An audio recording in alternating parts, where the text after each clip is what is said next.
Some of you are familiar, and I'd like to dedicate this story and the chizuk that comes from it, Li'ilui Nishmato.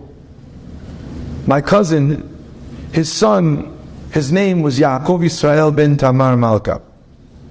And there's probably not a Jew on this planet who did not hear that name, who did not say prayers for that name, for a 5-year-old boy that was run over right outside of his own home. He was in a coma for months until he finally passed away. During the time that he was in the hospital decided that he needed to leave because he was no longer a patient that they could do anything for. So they needed to find a place, a home that would take that child. It was very hard. There wasn't anywhere local. The places that were available and could offer the care that he needed, which is very sophisticated, had no places. It was very difficult. They got a phone call from a woman. A woman said, I want to help. I want to help because I had a kid, I had a child just like that. I had to keep that kid in my house. So I know what you're going through. All the machines, all the difficulties, all of the suffering that you're going through. I know it. Let me help. She pushed and pushed and pushed. One place said no, the next place, until finally she thought she had something, she didn't have something, the place they promised, and they backed out. They thought they had a place, till finally she got so fed up that this family, that my cousin and his wife, was suffering, and they didn't have a place to put their child, and they were going to kick them out of the hospital. So she said, you know what? Bring your child to my house. I took care of my own kid in this house. I don't have the machines anymore, but I know how to run them. If we can get the machines to my house, let the hospital discharge Yaakov Yisrael ben Tamar Malka to my home. They worked feverishly.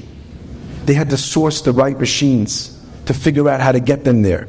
Every machine was finally delivered to her home. The hospital still would not let her take the child to her house, and they made her stay for a 24-hour shift in the hospital, to show them, to prove that she knew exactly how to do everything that was needed to do for the child. And she did. And that was the night before the move was supposed to happen. They left the hospital, and in the morning, they got a phone call from this woman. And the woman said to Raphael and Tamar, I'm so sorry, you have to tell them yet again that we're canceling the transfer of your son. Your son cannot come to my home. On the day of the transfer, they've already set everything in motion. What do you mean? And the woman says, I don't know how to tell this to you, but I myself am a patient and I'm unwell. And I've been waiting 7 years to be able to find a match. And they haven't found me one anywhere in the world. And last night, after I left the hospital, ready to take your son into my home, they called me to tell me that they have that match for me. I will ensure that someone takes your son into their homes. And she pushed from her hospital bed while she's getting the transplant. She's on the phone, and she managed to get him into a home. What do you give it? Nothing. What are you getting? Everything. Sumu alai. Fast to me. I will fast for you.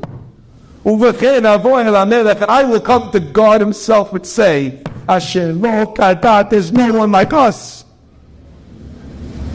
And if we are standing with Hashem like him, that is a place of simcha, oz, v'chedva b'mkomo.